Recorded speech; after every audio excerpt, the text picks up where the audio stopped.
चुनाव से पहले बीजेपी द्वारा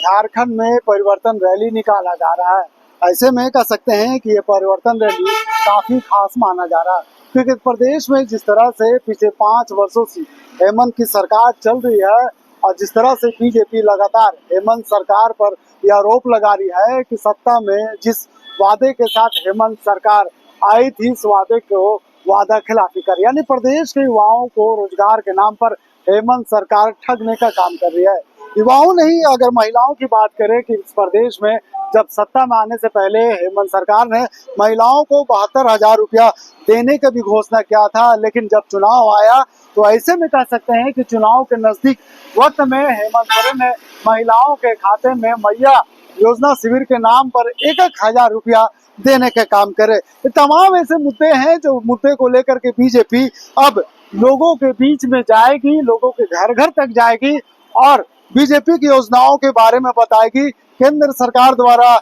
जो धरातल पर योजनाएं चल रही है, उन योजनाओं के बारे में लोगों को जानकारी देगी और साथ यह भी बताने का प्रयास करेगी कि हेमंत सरकार ने 2019 में जिस वादे के साथ सत्ता में आई है, लोगों को उन्होंने ठगने का काम किया है। इन तमाम ऐसे मुद्दों को लेकर के बीजेपी अब प्रदेश में परिवर्तन रैली यात्रा निकालने वाली है। इस रैली यात्रा को लेकर के बीजेपी के तमाम बड़े नेता हर दिन प्रदेश कार्यालय में बैठकों का दौर जारी है। कह सकते हैं कि बीजेपी के फायर ब्रांड नेता कहे जाने वाले असम के मुख्यमंत्री हेमंता बिस्वा शर्मा, प्रदेश अध्यक्ष बाबूलाल मरांडी और चुनाव समिति के अध्यक्ष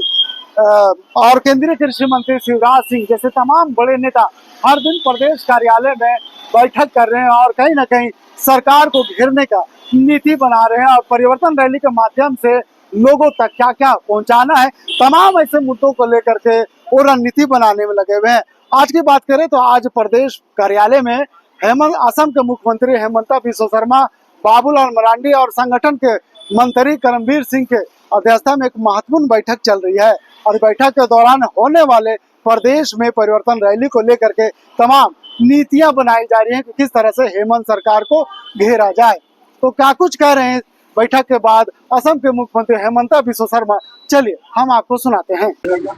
मोदी जी का जीवन का एक ही लक्ष्य है, एक विकसित भारत। आज का दिन हमें सब लोगों को संकल्प लेना चाहिए कि हम लोग 2047 बाई 2047 हम भारत को एक विकसित देश बनाऊंगा। देखिए, ये 100 दिन बहुत ही बड़ा है। यूनिफाइड पेंशन स्कीम से 2 करोड़ लोगों को आवास देना, 70 साल से ऊपर सभी लोगों को आयुष्मान भारत से कवर करना, ये 100 दिन में ऐतिहासिक फैसला हुए। मैं मोदी जी को 100 दिन पूरा करने का बहुत बहुत अभिनंदन करता हूँ। जम्मू कश्मीर फर्स्ट इलेक्शन काल हो जनजातियों का एक प्रतिनिधि मंडल गृह मंत्री जी से मिला, गीता कोडा जी भी थे और उस डेलीगेशन में मैं भी था। काफी अच्छा बातें हुआ। संविधान का अष्टम अनुसूची में वो भाषा को इंक्लूड करने के लिए डिमांड हुआ। गृह मंत्री अमित शाह जी ने बोला कि हम वो भाषा को संवैधानिक मर्यादा देने के लिए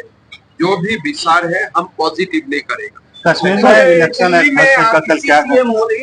देखिए दिल्ली में, हमें झारखंड का बारे में